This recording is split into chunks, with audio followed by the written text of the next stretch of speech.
All right, today's guest is a powerhouse of resilience, reinvention, and raw honesty. She grew up living and breathing soccer. She earned her own path, pivoting into business, from grinding through university to walking away from the safe route in banking. She took a leap into the world of marketing and never looked back.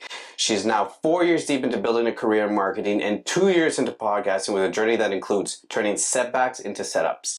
Learning to bet on herself and embracing the chaos that comes with chasing her passions. She's got stories, insight, and a mindset forged through pressure. Please welcome to the show, Kristina. Stronger, harder, faster, healthier, better. Thank you. How are you? Good, how are you? Good. Did you enjoy that? That was great. That intro was better than any intro I've ever done on my podcast. You crushed that. Thank you. No problem. I appreciate it. Thank you for having me. Of course. I appreciate you coming on. I came upon your podcast through some clips on YouTube. I was like, yo, this girl's sick. Let's get her on the pod. So I appreciate you coming on, taking time today to have a little talk. Thank you. Again, thanks for having me. This studio is amazing. It's really, really cool. Thank you. Appreciate it. So I reached out to you saying what one of your favorite beverages are, and you say you like a little Corona. So cheers. Cheers to that. Cheers, guys. Cheers. Oh my God, Stacey's. It was almost smooth. Almost smooth. Almost. I guess the very first thing I want to go to, avoiding that, is when we talked a little bit, we talked about soccer. So I wanted to ask you, what did soccer mean to you growing up? Was it like an identity? Was it an escape? Was it kind of like everything together? I kind of want to dive into that. That's a really good question. I think there's different components to that answer for me, just because my grandfather was big into soccer, my dad was big into soccer, so it wasn't so much of a hobby that I kind of found myself and grew into. I grew up around it, and then on my mom's side, like, my grandfather there is into soccer, so we were very much of a sports family surrounding the sport. Specifically soccer. Specifically soccer. So yeah, like for me, it was, I think, a tie to my family and feeling like I can connect with my dad specifically. Like that was our bonding. He worked a lot when I was younger. So for me, it was like, that was our moment where like, I knew I had his attention and like, he really understood me in a way because he obviously understood the game. Both my grandparents like didn't speak really good English. So for me, again, it was like, even though we couldn't really converse, we could play. So like they'd play, they kick the ball around with me, and like I just remember enjoying those moments a lot, even though I couldn't sit and maybe have like an in-depth conversation with them about their life or like their upbringing or where they came from. That was our bonding experience. So I think from a deeper level, it was rooted in connection to family. I think now if you take it more to like a surface level, I just loved it. Like according to my parents, this I can't remember, but from when I was young, like I always had a ball. Like a ball was coming with me. I was kicking a ball. Whatever it was, my dad probably weaved that into my childhood, 100%. But I mean, I loved it. If I didn't, they would have pulled me out. I tried. They put me in dance. Like I was in so many other things in school. I played basketball. I used to play like road hockey with my friends. So there were other sports I liked. Soccer just stayed to my passion. So in that, it kind of became my identity. So from a young age, you can say it was rooted in family, and then it grew into a deep passion, which then got rooted into my identity until obviously I had to separate from that. So when you stopped playing soccer, did you find that you had to prove yourself like more like in the world because you were so involved with soccer? You loved soccer, you talked about it, you did it, you were so good at it that like you almost had to like double down on whatever else you were doing because you needed to show that soccer wasn't your only thing? Yeah. Well, I mean, you go through a phase of like finding yourself, right? So for me, like my whole life, I played until first year university and then I stopped. So that's a good chunk of my life, right? And at that point it was, all I knew was practices every night, games on weekends, traveling for games when I got older. So my friends also, like I had my friends from high school, but I didn't see them as often as my teammates. So naturally, even my friend groups all became my teammates. So when I stopped playing, I was like, whoa, like I'm not seeing these people anymore as often because they still are going to practice and they still are going to games.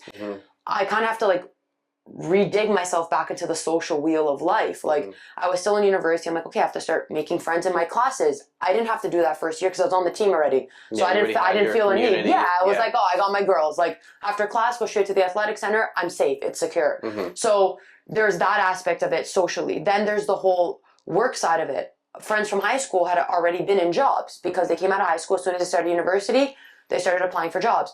I had no work experience. So any job that I even tried to apply for prior to this was, well, your practice schedule, like you're not available enough, or you don't have previous work experience. So in the work world, it almost hindered me and like held me back because I couldn't gain that experience that others could. So yeah, like when I stopped, then I hit a point where I was like, what do I do? Who am I? What are my skills? What am I good at? Like, I know I'm good on the field, but outside of that, to really find myself. And, you know, it's at a tough spot because I was still studying.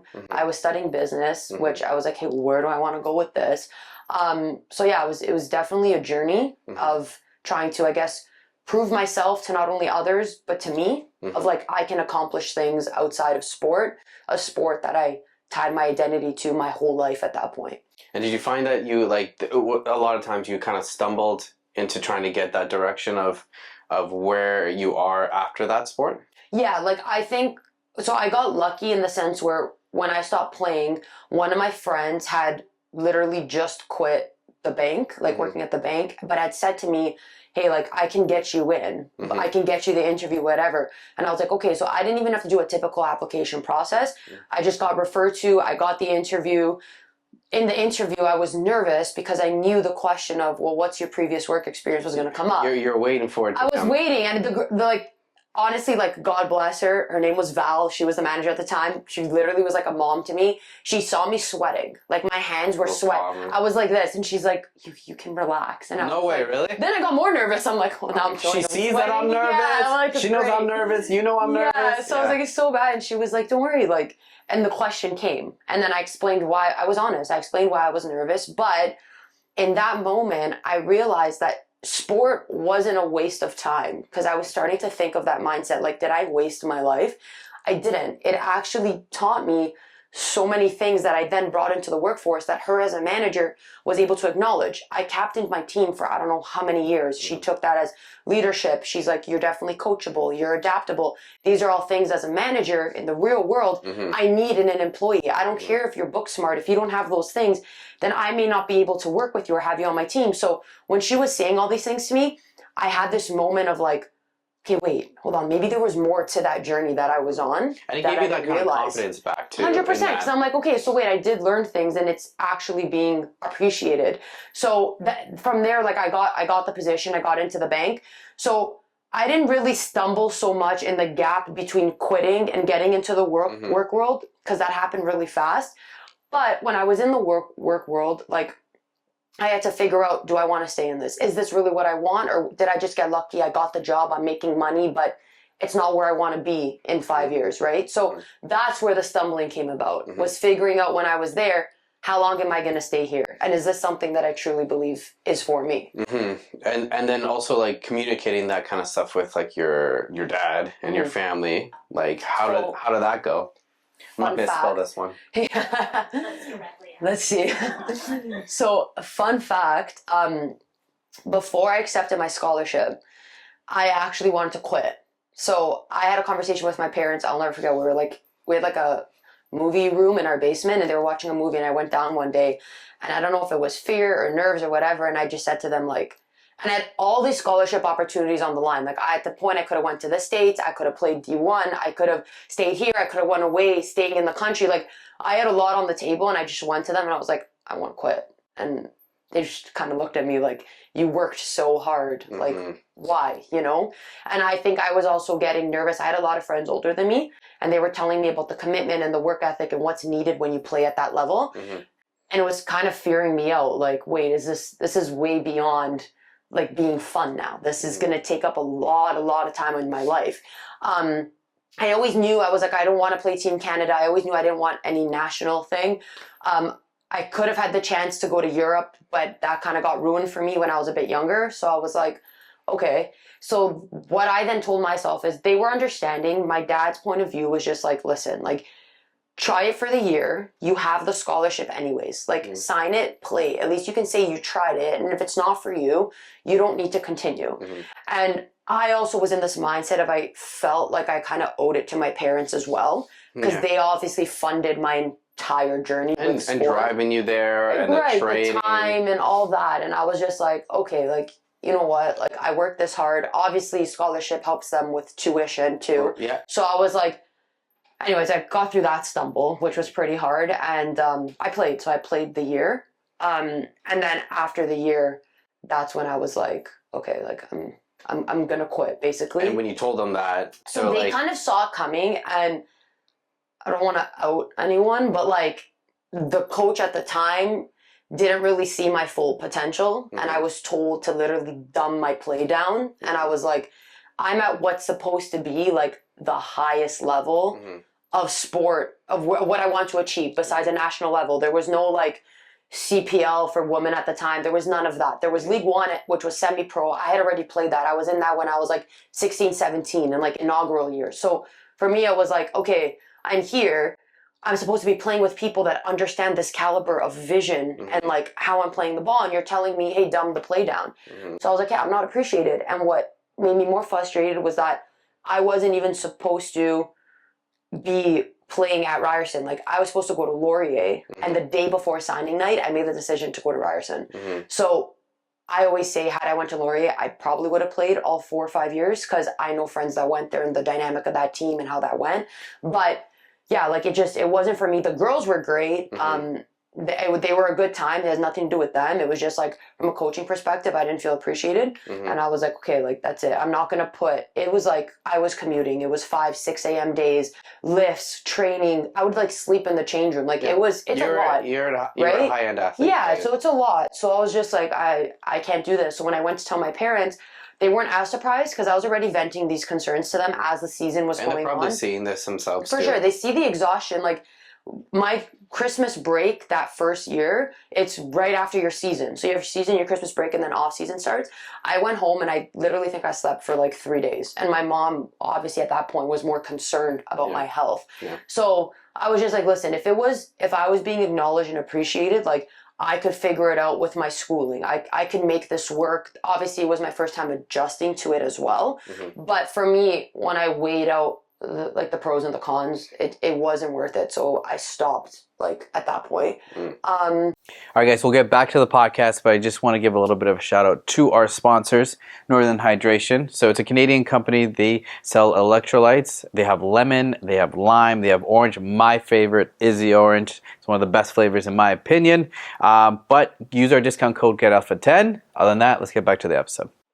A big question is like, maybe obviously you can dive into it as much as possible, but why do you think he didn't see you for the player that you are, or you were, or you still are, I guess? I believe lack of knowledge in the sport. And that's not just from me. Like that's not a selfish answer. That's from other people. Yeah, but that's from other people that he's coached, and like other people that have played under him that I've spoken with, and have all kind of said the same thing. Like as a coach, like at that level, and he's won. He used to coach somewhere else, and like he won tournaments and things there, but there's also a big difference when you coach females and when you coach males. And that is something that has to be understood as well with like coaches in general. What do you think the difference is? I think the difference is like, one, naturally, like females are definitely more emotional, and there's a way to approach certain situations when you're coaching a group of females. You have to understand that in females there's going to be way more cliques. There's going to be way more tension on the field. There's going to be way more happening in the change room, different than men. I can't speak on men. I can speak on what I've heard about men. But like, I know that guys, if they beef on the field, they come off, dab up, they're good. Whatever, bro, it was on the field. Girls, oh, you yelled at me. And I'm like, okay, but I didn't really mean it. Like, we were just in the middle of the game. Yeah, it was just heated. I don't know. It's like, okay, relax. But so I think there's that, and then having control over that. And then I think just overarching in general, like it's playing the right people in the right positions. My entire life, I was a center back, and then I became a center mid.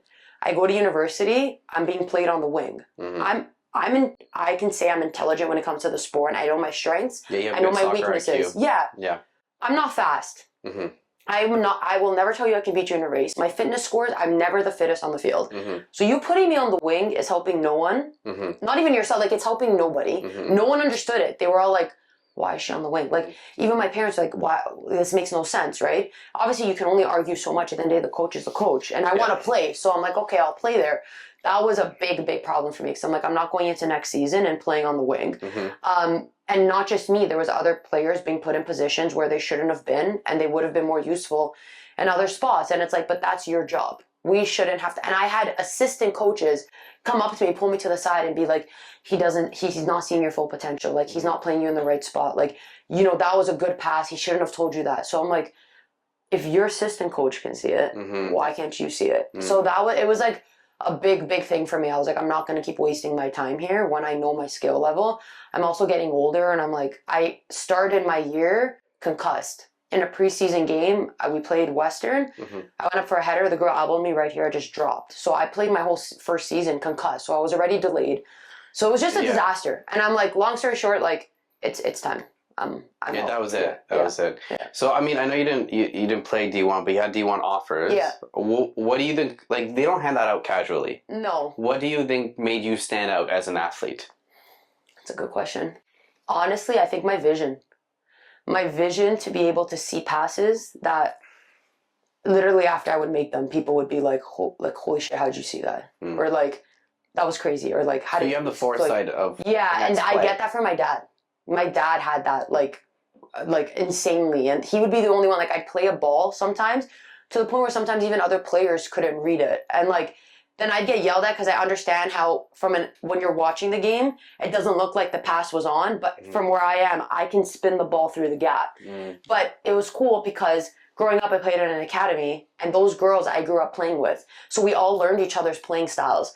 So it's actually funny, like, we reconnected, now we play like in a summer league together. It's fun. And you could still see it. Like, I don't even have to tell them where I'm putting the ball. They know by the way I touch it, like where they gotta pay go. attention to the cues. Yeah, but I think for sure for me it was my touch, my technique, and my vision. It was definitely not like strength or fitness or speed. That was That's very honest of you. Yeah, no, I'm straight up. Like, I play my strengths and I know my weaknesses, right?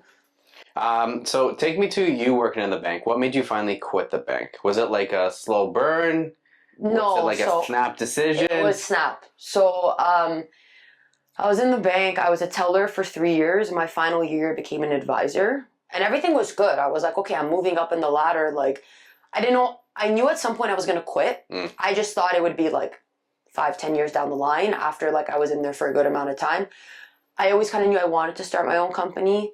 Again, I would always be like, oh, like when I'm older. I didn't have an age on it. I don't know. Just said I was just older. Yeah. And then COVID hit.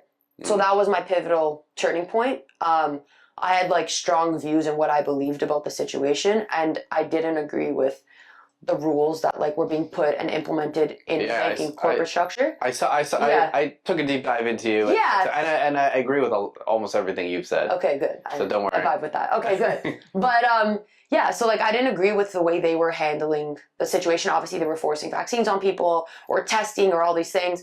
I had strong views against it, and I was just like, okay, I need to make a decision right now. Like, I'm either staying in this and I'm going to conform to something that I know is not right, that I don't believe in, or I kind of try to find a way out. Now, I had a friend at the time who was already in marketing, and he was doing very, very well. He still does very well for himself, and we would have these conversations. He had the same views as me, and he actually opened my eyes. He's like, you love photography. I was like, yeah. He goes, well, in marketing now, he ran ads. He's like, you can do like social media management, or like you can go be like incorporate photography into that.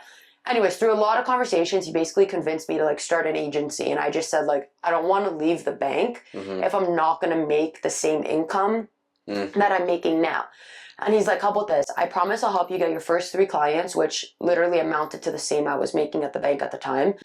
You leave, trust me, like, you'll be happier. I'll help you get started from this, like, whatever your accounting is. If you need your papers, whatever, like, I will help you.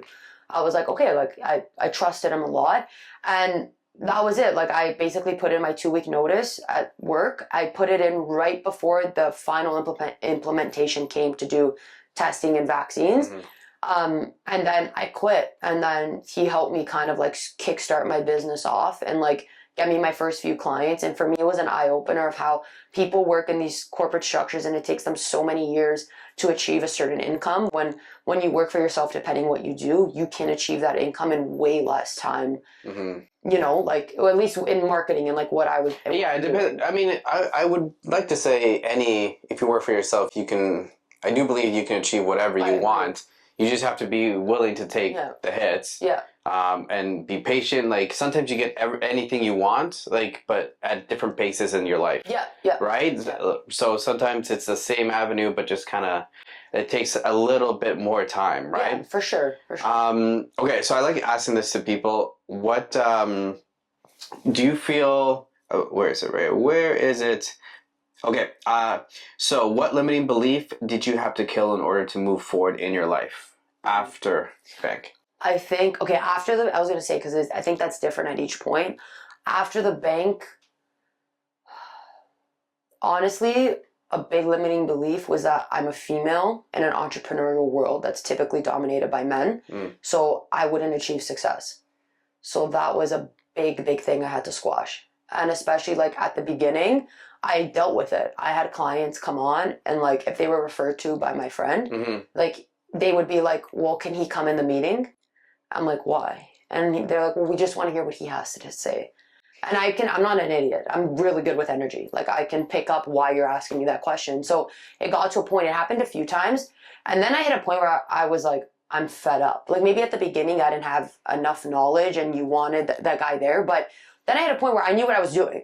So when that was happening, I would just straight say like, cause my friend would tell me, he'd be like, dude, call them out. Like tell them I don't have to be in the call. It has nothing to do with me. And then I would tell them like, do you just not believe me because I'm a female and I'm young? So now I have like a double fold standard. And they'd be like, it's like stereotypically, anyway. No, it was like typically like older men. I don't work with any of them now. But like, I'm just like, if I can come in and do the same job because of my gender and my age, you're going to have a problem with what I'm saying. But if he tells you the exact same thing in the exact same words, you're going to say, yeah, it's good. So that was a big thing for me. And once I gained confidence with that and realized like, no, I know my shit. And if you can't recognize that, then don't be my client, basically. That is kind of when I squashed that belief for sure. That was a big one though. Yeah. And do you have those issues going forward ever still? No, but I think it's also in the way I communicate now when I speak. At the beginning, I was more like timid and nervous because I was new to the industry, new to entrepreneurship, new to marketing. And it's funny because when I studied business in school, I always said I'm never going to get into marketing. I was like, I hate marketing. I'm never going to do marketing. I have a marketing agency. So it was just full circle. But yeah, now it's different because like I come in and I'm assertive. Like you can hear it in my voice. I know what I'm saying, what I'm going to do for you, how I'm going to do it, what needs to happen. So I understand back then why things could be more questioned, but it still doesn't take away from the fact that there was a deeper root as to why I was being questioned. And now if I get that same energy, I simply just won't work with someone. Yeah, you just kind of, you vet it and you see the vibes that, and you're just like, maybe I just don't have the time or whatever. Yeah. So let's chat a little bit about entrepreneurship. What does building a brand actually look like when no one's watching? It's a fun question. A lot of hard work. Late nights, a lot of strategy. I've learned now, like if I could go back and do it, having a good strategy in place would have actually saved me a lot of time in trying to build my brand. When you have a good strategy, you have good direction and you have a clear goal as to what you want your brand to achieve. For me, I almost felt like I just got dropped in the middle of the ocean in the sense of like you go from working a corporate structure, you have good benefits, good pay, you have a boss who's telling you what to do, you have goals you have to hit, and now I'm like, I have to make my own goals. What is this brand going to stand for? What do I want it to achieve? So I actually rebranded my entire company because when I started, I was like, I just need a name. So it was originally called Chris Media Inc., which is my name, Kristina, Chris.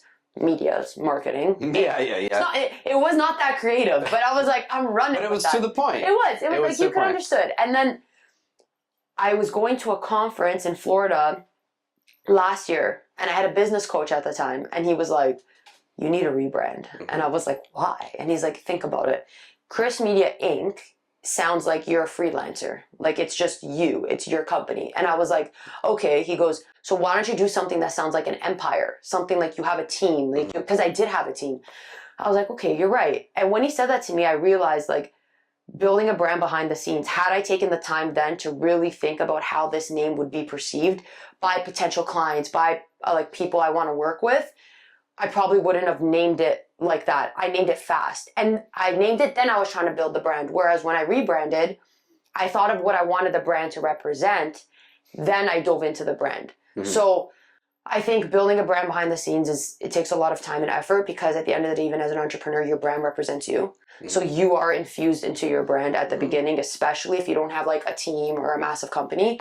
So it's really figuring out what you want out of it, what you want people to perceive out of it, and honestly just clocking the hours to get it done. And so if somebody trying to start their own brand, what would you suggest the first couple of things they should write down to look over?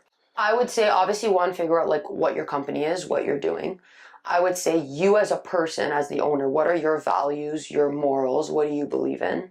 Because that's gonna, if you don't like neon colors and your brand is neon, you're gonna hate it in like 10 days, right? Yeah. So, and then on a deeper level, like, you know, what you infuse into your brand is what eventually, if you do get employees, what they're gonna believe. So not only is picking a name important, I waited to do this and I would have done this sooner, is like a mission statement and a vision statement, because that keeps you intact with what you're trying to achieve. So if you do hire people, now they really understand what this company stands for. And when you're pitching clients, they see the name, but boom, they also understand what you stand for. So I would say that for sure. Understand your target, what you're doing, your morals and values, and then a mission and a vision statement for sure. And then from there, you can piece together, if you're working with someone like a designer, like piece together your logo. And I would say make it something like this, and this is extreme, but like make it something you love so much that you would like almost tattoo it on yourself because you think it's that cool. Because if you think it's that cool, you're going to bring that energy when you have to pitch it to somebody else. Yeah, that's true. Right? Who do you look up to when it comes to entrepreneurs and marketing? That's another good question. I think that's changed over the years. I think. Who are a couple? Well, I think like obviously Gary Vee, he's like super cool in what he does. He was like one of the first to really like jump into it. Especially in like the social media world. I'd say in entrepreneurship in general, and this could be controversial, but like Grant Cardone, that's the conference I went to. I think I like him because he literally just does what he believes is right. And he does not care what anybody has to say about it. And like that I respect, because I believe in entrepreneurship. Like you do hit a point where if you become so successful, everyone's going to have an opinion on you. People are going to want you to fall. People are going to hate on you. And like, you got to believe in what you're doing enough that you can stand against that hate and like that negativity and just drive forward. And you can see it in his success for sure. Have you ever tried like a wild marketing strategy or idea that you didn't know if it was going to work, but like you pulled it off pretty well? Honestly, not really. Or like something unhinged. So you're like, oh, let's try this out. Yeah, like you know how sometimes when it comes to marketing, you're like, I think this would work if we just this is right, you know? Honestly, not really. No? I think like I'm someone that is very calculated. Like obviously you have to take risks to be an entrepreneur. Yeah, you have to. But I am very calculated with certain things, and especially like when it comes to client work, like if I don't feel like even just like intuitively in me that this will pop off or succeed and I'm getting someone to pay me to try this, especially if I know it's a smaller company and like they don't have a lot of money to like test the waters, I won't do it. Like I'm not going to do it on the risk of it happening. I mean, like personally, you can say if I've done trends on like TikToks and stuff, yeah, but trends a little bit different though. Marketing itself, no. No? Like no. Not yet, at least. Okay. Have you ever had like debates with your clients where it's like, I see this on Instagram or whatever, let's do that, and you're like, I really don't think we should try to. Yeah. Like how do you pivot them? Honestly, a big one just comes down to the work you've already done for them and it being successful, and now the client trusting your word once you explain something out. If they don't trust in the work you're doing, they're always going to have a retaliation. It's very easy. Oh, my buddy came up to me, he said we should post this. Or like for example, I have a subdivision in construction, so I get it all the time. Well, my buddy said that we should post this on my story. Will it work? My buddy said reels don't work. And some of them will be like, what's your opinion on it? Some of them will be like, he said this, so this is the thing. And in that situation, I'll literally say respectfully, I don't come to you and ask you how to put up a closet. And they're like, no. I'm like, okay. So Is your buddy in marketing? No, he's whatever builder, whatever. He saw something. Okay, he saw something. YouTube It's like collab. stocks. Well, I'm gonna invest in Tesla. Why are you? Well, my boyfriend's sister's girlfriend's friend said invest in Tesla. I'm like, but you don't know why you're in it. It's the same thing. Yeah. So for me, it's like I pivoted and try to always kind of use analogies or situations where they have this epiphany of like, okay, wait, maybe that wasn't the right information. And then I'll tell them, listen, we'll try it. And if I'm wrong and it doesn't work, we can easily adapt and do whatever that person said. The majority of the time, that's not the case, especially in marketing. Like there's generic things that work, but it's very specific to your company, your audience, your demographic, who you're targeting. Like, so just because you have 2 construction companies doesn't mean that you're going to target people the exact same way. So yeah, that's the way I pivoted. Like those conversations come up all the time, especially nowadays with technology and social media. People are always scrolling. People always want to do the next best thing. Will it fit your marketing strategy? Depending, right? It depends what you're doing. So yeah, those conversations come up a lot for sure. What made you want to start a podcast? So the original reason, it's still the reason, I guess, but I felt that podcasting was like just becoming a thing, and I felt that everybody has a story, and that story should be shared and can impact other people. But I felt that people, if they felt they weren't at a certain success level, then they weren't reputable enough to be on a podcast and share their story. So like if I didn't have a multi-million-dollar company, then no one's going to care about my upbringing and what I went through. Whereas me starting my podcast, I'm like, wait, if this person went through this and this person went through this, like someone out there, there's 7 billion people in the world, someone out there has to resonate with that. If I throw that online, someone somewhere is going to be like, wow, I had to hear that, hopefully. So I started it honestly just to be of service of others. Like I just wanted to provide people a platform to share their story, their journey, where they're at, what they've been through. And that is still like the driving factor today. But in the guests that I've had lined up, it has naturally kind of weaved into like the business entrepreneurial side. But yeah, that's really why. And I think now also talking to more guests, I also just enjoy it more. First of all, I enjoy talking to people, which is great. But also like the wisdom you get from everyone's story and what they do is unmatched. And I say nowadays in a world of technology, when can you sit with someone for an hour to 2 hours? 100%. No phones, no distractions. Let's just converse, you know? So yeah, that's true. Has there ever been a guest that like surprised you when you're on it? Like like oh, wow. what do you mean, like by their story? Well, I know you pre-asked them, but like during the conversation, they've surprised you with like the way that they worded things or the stories that they bring. For sure, a few. Sam Dema, for sure. He's a public speaker. I actually played soccer with him growing up, and we reconnected. I asked him to come on my podcast. The way he speaks, and we align in the sense of like what we believe value-wise, and his whole thing is he puts out a lot of like positivity into the world.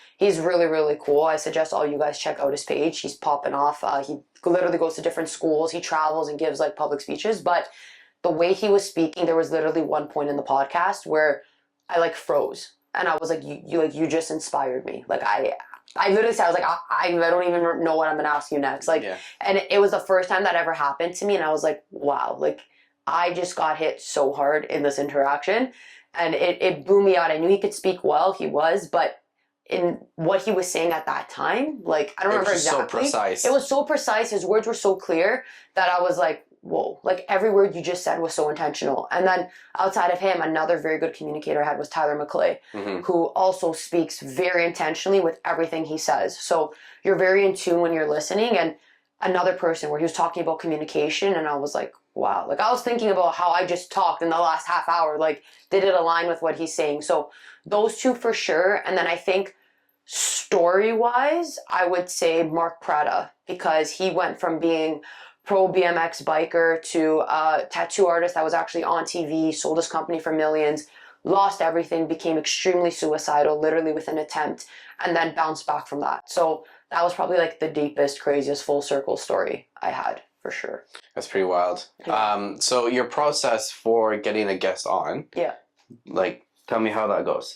Honestly, I'm grateful now. I'm hitting a point where like I've had a lot of people starting to reach out to me to be on, which that's how you know you're doing the right thing. Yeah, and thank you everyone who's done that. But which is cool. Like Mark, actually, he's someone that reached out to me with his story, and it brings a smile to my face. I'm like, okay, wow, I'm providing that energy where like people feel comfortable and safe to be on my show and like explain their life. And I always tell people, go as deep as you want or as shallow as you want. We're just gonna have a conversation. And hearing people hit points that are fairly deep that I didn't expect them to hit is always a shock to me. But I love it. So there's people reaching out, and then obviously there's still me reaching out to people. Yeah, you still have to. So it's a mix of both. And then what's your process of like, do you sit down, you go over, you do like a deep dive on them? Do you write show notes? So if it's people that I have a general idea about, I don't, just because I want to have that curiosity, because I do very flow style. So I want the question to come up in them telling their story so that it's natural.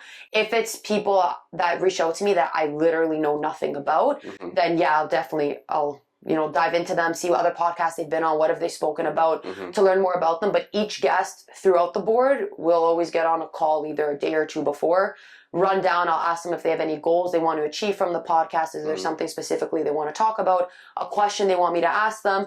And that way I have a direction in if they want it to go a certain way. If not, it's just free flow. We just have a conversation. And yeah, you're really good at, because I've watched obviously a couple episodes, you're really good at just, like you said, free flowing. And like when something pivots, it's so at ease with you. That conversation flow is really nice. Thank you. I appreciate that. So I want to go back to a season in your life that like nearly broke you, that really like you had some internal conversations with yourself. Definitely my grade 12 year, because that was the year where I was going into university, going into soccer, and a year where so I went to a high school that was very small. Like my grade, my year literally had, I think, like 90 kids. So we knew everybody. You grew up like a family. It was tight knit. So I knew I was going into a world where there's now thousands of students at this university, people I don't know, a whole new team. I played on the same team from when I was like 12. And at this point, I'm like, 18, 19? Yeah. So I'm like, I got to be with new teammates, and the uncomfortableness of that, the unknown of having to be downtown, be on a subway. So all of that, the pressure of like having to now perform because someone's paying me to be on their team, that's a whole thing in itself. Am I going to make new friends? I had friends going away. Am I going to keep my current friendships? Like it was very, very dark. And then I'd say it got better first year. And then when I left soccer, it got really dark again internally of like, well, why are you existing? Like you lost your identity to soccer. Like, what do you have to prove to the world? Like all of those conversations really came up, and like, shout out to my best friends at the time. Like they really helped pull me through with that. But yeah, so for sure, those are probably my two darkest periods. And what motivates you to bring yourself back in, other than your friends?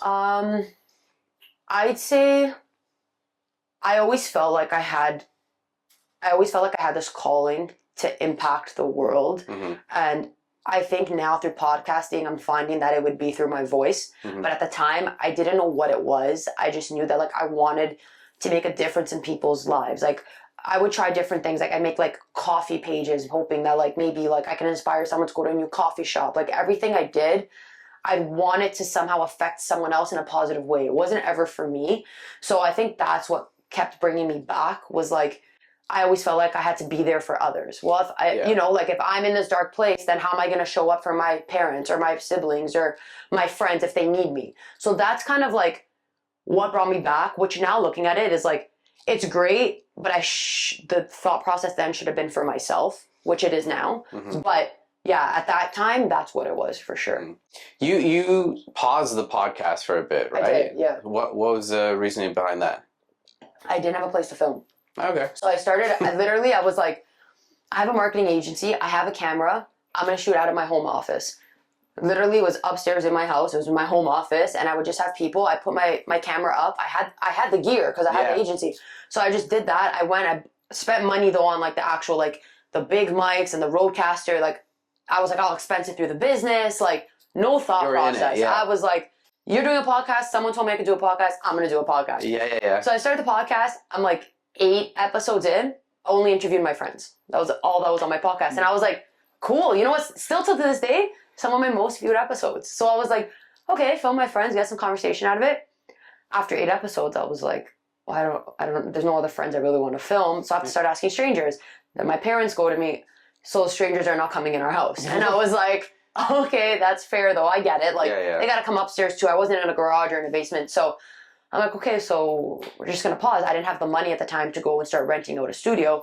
So I'm like, okay, that's it. Look, that was my journey. It was 8 episodes. It was great. It was good job, guys. Great. Like, we impacted people. We killed it. Yeah, I was like, all right, good. That was a good run. Yeah. But I had all this equipment.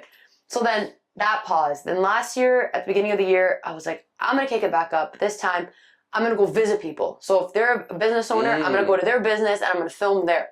That lasted maybe 4 or 5 episodes. And then I was like, okay, this isn't going to work either because this is a lot of time and effort to get there and to do the setup. And like, it was not feasible. It wasn't happening. Yeah, you were grinding. Yeah. You were hustling. Yeah, I was like, this is serious. And like, obviously you're not making money from it. So I was like, okay, this is done again after 4 episodes. And then this year, Anthony Sorella and Ernesto from Neighborhood, they opened Grid Studios. And when they posted that, I was already in their entrepreneurial community called Wealth Club. And Anthony had posted something. He's like, I'm going to do a giveaway to like 10 podcasts or people that want to record in the studio. So I reached out to him. He's like, yeah, for sure. Like, come on by. So he was actually my first interview back. And I said to him, like, I love the space. I want to record in the space. Like, and I want to be consistent. And the only reason I'm not consistent is not because of guests. It's because I don't have anywhere to film. So I set something up with them, which is cool. So shout out to Grid. They're my home base now. And I've been literally, ever since Anthony's episode, weekly, I've been consistent with the posting and with filming as well, which has been great. That's awesome. So do you have like an aim? Like you try to go for like 3 episodes a month? So I try to do 4 episodes a month. So each episode an hour each. So I get 4 hours filming time at the studio. Yeah. And then I go, like an hour. That's not bad. That's killing me. Don't worry. But yeah, so I try to do 4 guests. If there's like a guest I really want on, but you'll do like an emergency podcast. Right, like if they're like, I'm out July and August, I don't want to wait till September, I'll slide them in. Like I'll get them in. But yeah, that's how I learned it. And where do you want to take your podcast? Honestly, I would love if I could just podcast for the rest of my life. I would do that. Like, you know, like a Call Her Daddy style. Yeah. Like that's literally. I love how that's the standard. The standard is like Call Her Daddy, Joe Rogan, and like Modern Wisdom. Yeah, because it's like sick. Like that's what they do, you know? It is sick. It is sick. It's cool. And I think for me, like Call Her Daddy too, like she was in soccer. So now she has like a sports drink. And so she made a great multi-year deal with Sirius XM. Yeah. That's crazy. So and like good. For me too, it's like just seeing though, like, wow, she brought her roots. Like she played D1. Like she brought her roots back into like her work. And that was a connection point for me because I was like, wow, that's cool. And yeah, like I love doing the marketing side of things and I would probably still keep it. But if I can find a way to push the podcast more and start making income out of that, I would be happy to do that. Like my goal, my dream in life, literally since I was in like grade 10 is to do a TED Talk. So like that's sick. Yeah. So like that aligns with podcasting and the speaking, right? Of course. Yeah. That would be. And then, so when you're rewatching these episodes, do you try to relearn like, oh, I say this too much? Are you too crucial with yourself when you watch your episodes? I am for sure. Like I do notice things I do a lot. Like for example, after a guest says something, I'll always go for sure. So and like I'm saying for sure, but there's not like I shouldn't be, you know. But if that's like my word, and I notice it, I'm like, yeah, I'll try to change it. But I'm also very much about being natural and being raw, and I'm like, if that's what I would say in person, then I'm gonna say it on my pod, and I don't care. But I do, or like there is something. For example, one episode I did, I sat like this the whole time, and it was an early morning episode, and I'm not a morning person. Oh, so I was like, but you're connecting the dots. Yeah, and then I'm like, okay, so I was probably more like down in energy. Okay, so maybe only book podcasts later in the day, or definitely don't have your arms crossed. Like it was chill. It was with Ernesto, so it was chill, but it was.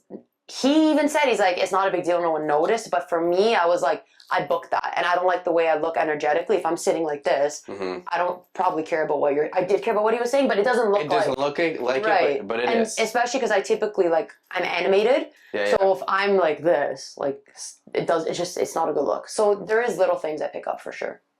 Are you Italian? Half.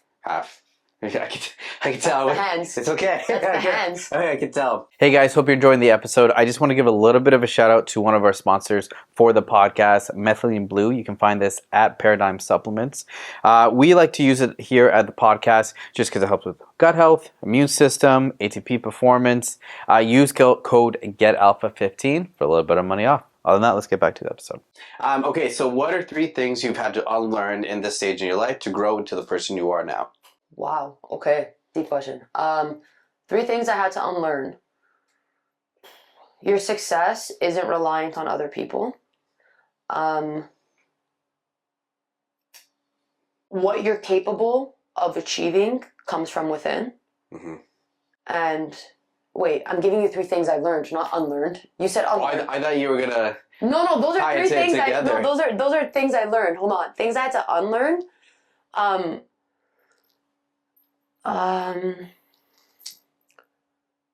One is that obviously being a woman in business, that you won't become successful, and you can become successful. 2 is that I felt that like to do something in life, you had to have all these steps in place before being able to do that one thing. When I realized like, as long as you believe in yourself and you love what you're doing, just get it started. Like, just go. There doesn't have to be a perfect plan in place because there will never be a perfect plan. And 3, the hardest conversations get you the longest way. That's something I learned, because hiding from those conversations doesn't really get you anywhere. My last episode brought up a good conversation about how do you separate your self-worth from your business results and your content performance. How do you deal with that? I think for me, it's understanding who you are beyond the likes and the shares, or the money you're making, or how well, an ad performed for a client. It's understanding what you bring to the world outside of the internet. Because even in my industry in marketing, like, majority of what I'm doing for clients is the internet. If I do something for myself, it's the internet. So who am I outside of the internet? And that's why I like interactions like this, because it allows you to figure out you and what you bring to the table as a person. And like, having those real conversations with people that actually understand you helps you realize too, like, hey, if I impacted their life like this, and it wasn't from a post and it wasn't from a share or whatever, like, this is who I am then, like, and this is what I love, and this is what I can bring forward. So it's really, and it's a hard thing. Like, I still fall into it. Like, I'm trying to pick my TikTok game back up, and like, I want numbers, and I want to grow, and I want this, and I want that. But I'm like, hold on. Yeah. And then I tell myself, or like, I post a cool outfit. Well, I got 10 views, and it's like, was the outfit shit? And then I'm like, no, I know that outfit is sick. I'm going to go rock it. Like, I don't care, So it's like, realizing in that moment, like, you are still you. And I had actually a girl come on my podcast, Sarah Lauren. She's a big influencer in Toronto. And she went through a period with that too. She gets so much hate. It's like, she was telling me comments she gets. I'm like, people are wretched. Like, telling her to like, it's so bad. And she said to me, because I asked her a similar question, and she was like, it's understanding the love, my values, and my morals that I bring to the table. And once I understood that, I understood my self-worth outside the internet. And I was like, damn, like, you hit the nail on the head with that. So I would say the same thing. Well, when like life for you gets a little heavy, like what do you find grounds you? Meditation. And what do you do for meditation? I used to do guided meditations a lot. Yeah, I used to use the Othership app. Sick. So sick. Yeah. So I used to do guided meditations a lot. Now, I honestly just try to like zen myself out, do more breathing exercises, and then like I'll take bits and pieces from different meditations I've learned in the past and just kind of incorporate them. But outside of that, for me, like going on walks, being in nature, I'm big on nature, and playing sport actually now, like for fun. That's my peace. Like, that's my serenity. For me, it's running. Yeah. Running, and also just martial arts. Yeah. Because those 2 things, you have to be so. It's odd because those 2 things you have to be so present. Right. But yet, if you're in it, all of a sudden everything else makes sense, and like you find solutions for other things. Yeah. So I say all the time, but running has nothing to do with exercise for me. No, but and you're not the only person. Like, I personally don't like running, which is funny because I played soccer. I can tell with before you told me. Yeah, fitness is not it. But I mean, I have friends, and like, I know a lot of people. Obviously, a lot of people on my team too. Like, they loved running, and it's always that. Like, it's freedom, it's peace, it's bliss. And I will say, like, when I had to go on runs, like for sport, for training, it is bliss. Like, I put headphones in, and like, you're actually not thinking about much besides like just. I don't know. It's a weird. It takes about 10 to 15 minutes because you're like in it. But once you experience like that I've never experienced runner's high, so I don't know what that is. But once you're in it, you feel so like a good flow of state. Yeah. You're like, You feel free. For me, it's like yes. freeing activities that let you feel a sense of bliss that you then remember you can achieve as a human. For example, like when I jet skiing, for me is like pure freedom. I'm just on the water, like driving a boat, for example. That's more, you have more like responsibility with that. But like jet skiing, or like I climbed the CN Tower, standing at the top of the CN Tower, like looking to the sunset. I was smiling so big I started tearing up, and I didn't know why. And I was like, wow, like I just hit a point of pure freedom and bliss. And like just remembering those feelings and trying to bring it back in times of, you know, crazy or hecticness in my life is major key. So April 11th, you made a post saying, at 16, I thought I had it all figured out. At 21, I had no idea who I even was. I've broken down more times than I could count. Injuries, starting over, letting go. But every time I thought God was breaking me, He was actually rebuilding me. I've come far on this journey, which still has so much more to go. Your adversity doesn't define you, it refines you. Talk to me about what that means to you. That post was, that post I think was the first time I kind of encompassed my journey in a very, very short form, like online on my page, because I had a lot of people message me after that like have known me throughout the years and were just like, what's up? Like, what happened? You stopped playing? Like, it's, you know, 'cause A lot of questions from other people. Sorry? A lot of questions. Yeah, like, yeah, like, and I actually realized like I'm someone that will just do something in the moment if I feel very called to do it. So I rely a lot, like I have a very spiritual side to me, so I rely a lot on like my energy and what feels right. That post, it wasn't like I was debating it for weeks and I was just sitting there one day. I was like, no, I'm gonna put a post together of like that journey. To me, I think it was just to show people that it doesn't matter what happens on your path and your journey. If you believe in yourself enough, you can always come out on the other side. Adversity only makes you stronger. I did like a talk in high school to literally the whole school about courage and like the climb. And I related it to the Miley Cyrus song, The Climb. And I was like, you know, in life, you're always going to climb up a mountain and there's going to be steep points, rocky points, smooth, flat, whatever. But you can make it on the other side as long as you stay focused on like who you are and love yourself enough to get there. Easier said than done. I obviously have been through moments where I didn't feel that self-love and I didn't think I can make it to the top of the mountain, but you always can. And yeah, like I want people to know that you're not alone in whatever journey you're in. Everyone struggles. Everyone has shit they're dealing with. Everyone is dealing with something behind closed doors. I don't care what social media tells you. Everyone has either gone through something, is going through something, or will go through something. And it's being able to speak about that and be there for each other that really pushes you through those moments in life. Love that. Thank you. All right, so I pre-framed, I told you these questions to think about. Describe yourself in one word. Driven. That was fast. What does alpha mean to you? Leader. I'd say alpha means leader. In my head, I see it as like, well, you're an alpha. So like, you're the leader of the pack, or you can, and that could be in whatever you're doing. Like whether if you're in a company, like you're the CEO, you're the alpha. If you're in a team environment, like you're the captain, you're the alpha. You're able to direct people. If you're an alpha, you're able to bring people in a direction of success with having their best interests in mind. That's the way I see it. Where it's like people will follow you and look up to you, but you also have to be able to, you take on a lot of shit. There's a lot of weight on your shoulders, but you're in that position for a reason. I believe everything happens for a reason. And now it's your job to be able to lead the way and carve the path for those that are beside you, under you, or coming up. Let's bring this home. Yeah. So, where can they find you? What should they subscribe to? How do they watch the podcast? What are the links?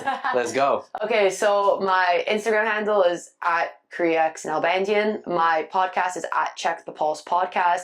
And my business is at Pulse Creative Inc. I really appreciate you coming on. You're a pleasure. Thank you for having me. This is awesome. Enjoy some Coronas with you. Yes. I spilt a little bit on me, but that's okay. It's okay. But guys, make sure to like, subscribe, share. If you guys are listening or watching on Spotify, please make sure to like and also repost. It helps the podcast. Please give her a follow. And we love you. Ciao. Ciao.